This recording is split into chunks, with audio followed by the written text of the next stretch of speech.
देखिए नमस्कार साथियों, आज आपका 17 जनवरी है और 17 जनवरी को हम लोग जो हमारी मेंस आमफा राइटिंग फ्री चल रही है डेली 10 क्वेश्चन की, उसके अंतर्गत हम 5 क्वेश्चनों को सॉल्व करेंगे।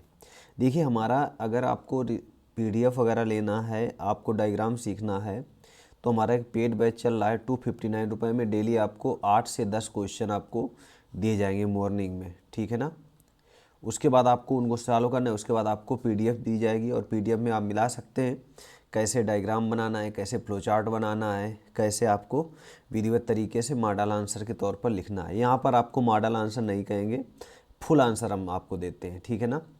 देखिए आपको क्वेश्चन को समझना है और क्वेश्चन में कुछ की पॉइंट होते हैं उनको पकड़ना है और उसके बाद उसमें इंट्रो लिख देना है। इंट्रो आपके 125 शब्द का लिखना है। अगर शब्दों में लिखना है आंसर को तो उसी हिसाब से, 150 शब्दों में आंसर को लिखना है तो उस हिसाब से, या आपके अन्य जैसे 200 शब्द आ गया, 250 शब्द, तो उसी हिसाब से इंट्रो को बढ़ाकर घटाकर लिखना है आपको, ठीक है ना। तो यहाँ पर जो हमारा क्वेश्चन है, कार्बन उत्सर्जन को कम करने में इलेक्ट्रिक वाहन कैसे योगदान करते हैं और पारंपरिक दहन इंजन वाहनों की तुलना में प्रमुख लाभों के बारे में क्या करिए बताइए, हमें इसमें देख लेना है। तो अब यहाँ पर कार्बन उत्सर्जन के बारे में इलेक्ट्रिक वाहन पूछा जा रहा है, तो यहाँ पर क्वेश्चन लिख सकते हैं, भारत ही नहीं बल्कि दुनिया भर में इलेक्ट्रिक वाहनों की मांग लगातार क्या रही है, बढ़ रही है।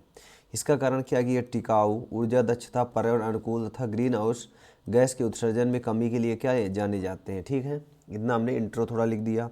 उसके बाद चूँकि इलेक्ट्रिक वाहन कार्बन उत्सर्जन को कम करने के लिए जाना जाता है और वह निम्न प्रकार से योगदान दे सकते हैं, जैसे शून्य कार्बन उत्सर्जन हो गया, टिकाऊ ऊर्जा दक्षता हो गया, शहरी वायु गुणवत्ता अनुकूल हो गया, ऐसे लिख सकते हैं। ध्वनि प्रदूषण में कमी हो सकता है, ऐसे लिख सकते हैं ना। और लिख सकते हैं कि जीवाश्म ईंधन की बचत होगी, आर्थिक आय बढ़ेगी, ये सब आप लिख सकते हैं इसमें से। अब इसमें जो तुलना देखो, सेकेंड स्टेप पर क्या दिया रहा है, पारंपरिक दहन इंजन वाहनों की तुलना में प्रमुख लाभ। तो यहाँ पर 2 स्टेप में आपको सॉल्व करना है। पहले स्टेप पर इलेक्ट्रिक वाहन, दूसरे उस पर आपको दूसरे स्टेप पर पारंपरिक दहन के बारे में बताना है। तो यहाँ पर आपको पारंपरिक दहन इंजन वाहनों की तुलना में प्रमुख लाभ कौन से? मैन्युफैक्चरिंग लागत कम हो जाना, डिजाइन लचीलापन होता है, किसी भी प्रकार का डिजाइन कर लो, सॉफ्टवेयर में बहुत अधिक खर्चा नहीं है, ठीक है ना, कोई भी कर सकता है, चार्जिंग सुविधा हो गई, तेल पर निर्भरता की कमी आएगी, प्रदूषण की समस्या कम होगी। इस प्रकार कह सकते हैं इलेक्ट्रिक वाहन तेजी से अपनाना ग्रीन हाउस उत्सर्जन गैस को कम करने तथा जलवायु परिवर्तन से निपटने का एक अच्छा रास्ता हो सकता है। दूसरा क्वेश्चन हम देखते हैं, ये नीति शास्त्र का क्वेश्चन है और ये आपने देखा होगा जीएस पेपर 4 का आता है। आचरण को शुद्ध के लिए बुद्ध के बताए गए अष्टांगिक मार्ग की क्या करना है, व्याख्या करना है, ठीक है। तो यहाँ पर जो हमारा क्वेश्चन है, बुद्ध के प्रवर्तन, जो बौद्ध धर्म के प्रवर्तक महात्मा बुद्ध ने समस्याओं से निजात पाने के लिए 4 उद्देश्य, 4 सत्य मार्ग बताए थे। पहला दुख है, दुख का कारण है, दुख निरोध है, दुख निरोध गामिनी प्रतिपदा। इसके अलावा उन्होंने अष्टांगिक मार्ग को बताया। अब देखिए, जो अष्टांगिक मार्ग होता है उसका अनुसरण करके व्यक्ति सांसारिक क्या हो जाता है, दुखों से मुक्त पा सकता है। अब इसमें जैसे बुद्ध के अष्टांगिक मार्ग कौन है, सम्यक स्मृति, सम्यक दृष्टि, सम्यक आचरण, सम्यक वाक, सम्यक आपने देखा होगा कर्म, सम्यक आजीविका, सम्यक व्यायाम, ये 8 आपके लिख गए। अब इसमें देखिए लास्ट में कौन सा बचता है आपका, सम्यक समाधि। क्लियर हो गया।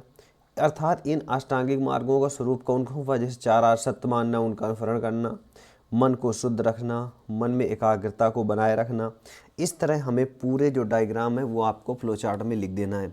करुणा, मैत्री, सदा सत्य बोलना, मेहनत करके आजीविका कमाना, मन को शुद्ध विचार रखना, सम्यक समाधि 8वां और अंतिम चरण होता है, मैंने बता दिया। इसके द्वारा पाप कर्मों में उत्पन्न होने वाले तथा रोकने वाले कुशल धर्मों से उत्पन्न होने का क्या किया गया है, प्रयास किया जाता है। इस प्रकार हम कह सकते हैं कि आचरण के शुद्ध इन 8 मार्गों को समुचित अनुसरण करके मानव सांसारिक जीवन मरण के चक्र से मुक्ति पाकर निर्वाण को प्राप्त कर सकता है। तो ये हमने देखो इसमें आंसर लिख लिया, ठीक है ना। अब हम एक क्वेश्चन लिखते हैं, जीएस पेपर फर्स्ट का क्वेश्चन है ये, ठीक है, ज्योग्राफी क्वेश्चन है। देखिए हिमालय क्षेत्र तथा पश्चिमी घाट के भूस्खलन के विभिन्न कारणों को समझाना है। तो इसमें दो दो स्टेप में पूछा जा रहा है। पहले नंबर पर आपका हिमालय क्षेत्र में, दूसरा पश्चिमी घाट। यहाँ पर पश्चिमी घाट, यहाँ पर हिमालय पर्वत है। तो थोड़ा सा इंट्रो लिख सकते हैं, जैसे हाँ, भूस्खलन एक क्या क्या है, प्राथमिक आपदा है। जब पृथ्वी की चट्टान या एक पिंड गुरुत्वाकर्षण के कारण नीचे की ओर खिसक जाता है तो इसे क्या कहते हैं, भूस्खलन। भूस्खलन दो प्रकार का होता है, एक प्राकृतिक और एक मानव निर्मित।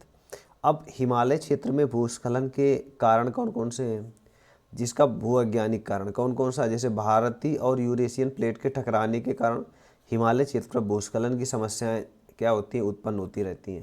भाई भूकंप आएगा तो पृथ्वी हिलेगी तो क्या होता है, पत्थर चट्टान वगैरह फिसलते हैं तो भूस्खलन हो गया। जलवायु संबंधी कारण, मान लो जैसे हिमालय क्षेत्र में परिवर्तन कारण अचानक अधिक वर्षा में क्या है, बाढ़ आ जाए, बाढ़ जैसी समस्याओं का सामना करना पड़ता है जिससे भूस्खलन हो सकता है, ठीक है ना। मानवीय कारण, हिमालय क्षेत्र में खनन, वनोन्मूलन आदि के कारण। देखो एक आप बोल सकते हो बांध बनाना, हिमालय क्षेत्र में क्या रहते हैं, बांध को भी बनाया जाता है, बांध जैसी समस्याएं उत्पन्न हो सकती हैं आदि। अब पश्चिमी घाट में क्या रहता है, पश्चिमी घाट के कारण कौन कौन से हैं, जैसे आपने देखा भौगोलिक कारण, पश्चिमी घाट की विशेषता खड़ी ढाल तथा उच्च वर्षा के कारण यहाँ मिट्टी का क्षरण होता रहता है। अब यहाँ पर ऐसे आ गया, ये ऐसे आ गया, ठीक है ना। अब उसके बाद आदि के अलावा जैसे दर्रे, जलवायु संबंधी आपने देख लिया। मानवीय कारण हो गया, जैसे खनन हम लिख सकते हैं, यहाँ पर खनन बहुत ज़्यादा होता है। उसके बाद वनोन्मूलन हो गया, कटाव हो गया आदि, है ना। तो ये सब लिख सकते हैं। इस प्रकार कह सकते हैं कि भूस्खलन भूवैज्ञानिक, जलवायु तथा मानवीय कार्यों के संयोजन से होता है। तो ऐसे हम लोग इसको डायग्राम बना कर के बढ़िया से लिख सकते हैं। उसके बाद नेक्स्ट क्वेश्चन हम लोग देखते हैं, जियोग्राफी का ही है, जीएस पेपर फर्स्ट का, ठीक है ना। यहाँ पर तो क्वेश्चन क्या कहता है कि आर्कटिक की बर्फ, आर्कटिक महासागर और अंटार्कटिक में हिमनदों का पिघलना किस तरह अलग अलग ढंग से पृथ्वी के मौसम प्रतिरूप तथा मनुष्य की गतिविधियों पर क्या करते हैं, प्रभाव डालते हैं।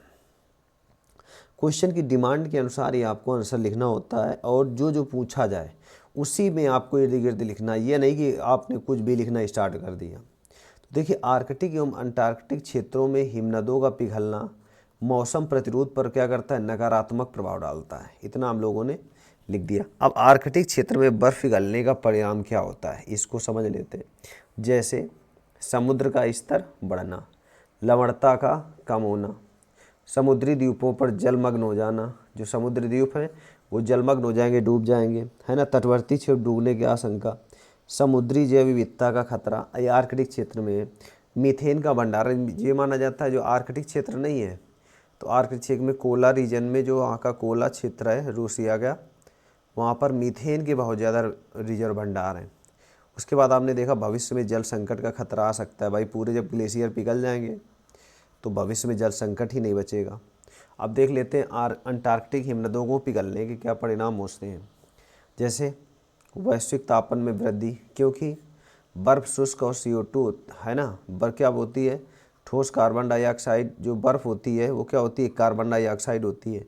अब बर्फ़ पिघलने से वैश्विक तापमान में क्या हो सकता है, वृद्धि हो सकती है। इसके बाद जल स्तर का बढ़ना रहता है, प्रजातियों की हानि रहती है। हिमनदों के पिघलने से महासागरीय जलधाराओं में क्या होता है, परिवर्तन होता है, दिशा में परिवर्तन हो सकता है, कुछ भी लिख सकते हैं। अब उसके बाद देखो इस प्रकार कह सकते हैं कि हिमनदों के पिघलने से पृथ्वी पर मौसम के प्रतिरूप प्रभाव क्या करता है, पड़ता है। इतना लिख लिया हम लोगों ने बढ़िया से। इसमें तो बहुत कुछ कठिन नहीं होता, केवल आप धीरे धीरे प्रैक्टिस करिए।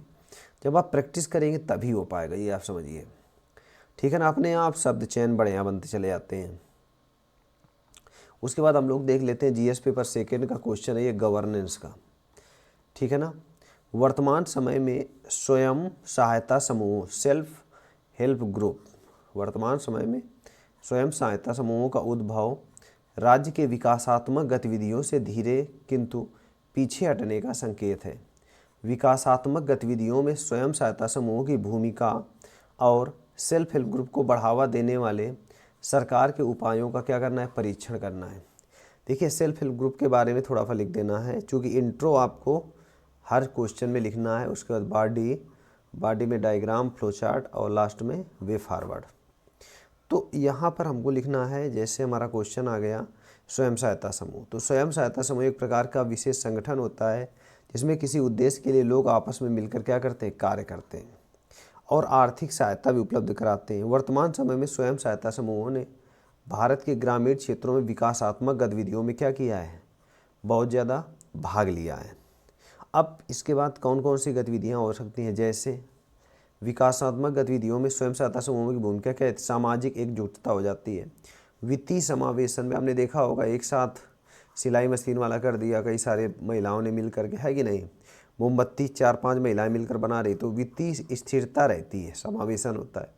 महिला सशक्तिकरण हो गया, उसके बाद कौशल विकास हो गया, उद्यमिता के अवसर हो गए, आजीविका का सृजन हो गया, है ना, आर्थिक है तो ग्रामीण सशक्तिकरण हो रहा है, ऐसे लिख सकते हैं। उसके बाद आपने देखा होगा आदि स्वयं बढ़ाने वाले सरकार के उपाय। अब सरकार देखो, यहाँ पर आपको क्वेश्चन समझना है, ये देखो सरकार के उपाय लिखा हुआ है, सरकार के उपायों का क्या करिए, परीक्षण करिए। तो यहाँ पर हम लोग देख सकते हैं कौन कौन से उपाय किया, जैसे ग्रामीण आजीविका मिशन को आजीविका के अवसरों को उपलब्ध कराना, सेल्फ हेल्प ग्रुप को बढ़ावा देना, सूक्ष्म ऋण योजना, स्वराज योजना तथा मुद्रा प्रधानमंत्री मुद्रा योजना करना, कौशल प्रशिक्षण कार्यक्रम शुरू करना, है कि नहीं, वित्तीय प्रोत्साहन आदि को कार्यक्रम शुरू करना।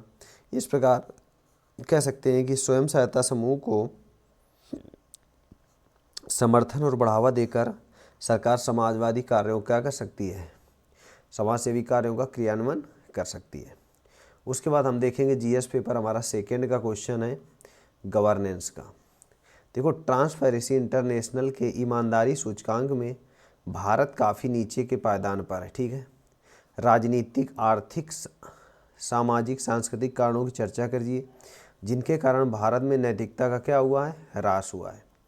अब देखो यहाँ पर जो आपको लिखना है, ट्रांसपेरेंसी इंटरनेशनल में रैंक का कम आना भ्रष्टाचार, सार्वजनिक नैतिकता को क्या करता है, संकेत देता है। अब यहाँ पर जो विभिन्न रैंकिंग को कानूनी, राजनीतिक एवं सांस्कृतिक कारकों के लिए जिम्मेदार ठहराया जा सकता है। जैसे कौन कौन से जिम्मेदार कारक हैं, सूचकांक के प्रमुख उद्देश्य क्या हैं। देखो यहाँ पर राजनीतिक कारण क्या है, जैसे राजनीतिक फंडिंग में पारदर्शिता का अभाव रहता है, अपराधीकरण बहुत ज़्यादा है राजनीतिक में, भ्रष्टाचार बहुत ज़्यादा है। आर्थिक कारण क्या है, भ्रष्टाचार, घूसखोरी हो गया। कानूनी कारण क्या है, अपर्याप्त कानून और कौन सा है, नियम, ये हो गया। राजनीतिक हस्तक्षेप हो गया, न्याय प्रक्रिया में देरी हो गई। सामाजिक कारण कौन कौन से, जैसे भ्रष्टाचार की व्यापक स्वीकृति, जागरूकता की कमी, सूचनाओं का गुप्त न होना, ये सभी क्या हैं, सामाजिक कारण हैं। सांस्कृतिक कारण कौन कौन से हैं, जैसे भाई भतीजावाद, पक्षघात, आपने देखा भाई भतीजा, पक्षघात या पद का दुरुपयोग आदि सांस्कृतिक कारण है। इस प्रकार हम कह सकते हैं कि भारत को अपने भ्रष्टाचार विरोधी कानूनों को मजबूत करने, राजनीतिक व्यवस्था में पारदर्शिता और जवाबदेही बढ़ाने आदि को लागू कर हम ट्रांसपेरेंसी इंटरनेशनल में सर्वोत्तम सूची पर स्थान पा सकते। देखिए जो एक हमारी सीरीज चल रही है, डेली हम आपको 8 से 10 क्वेश्चन कराते हैं, ठीक है ना। तो आप लोग भी ज्वाइन कर सकते हैं अगर आपको वीडियो अच्छे लगे, कंटेंट वगैरह अच्छा लगे, ठीक है ना। ये सब पीडीएफ आपको हमारे टेलीग्राम ग्रुप पर उपलब्ध हो जाएंगे। तो आज के लिए इतना रखते हैं, थैंक यू।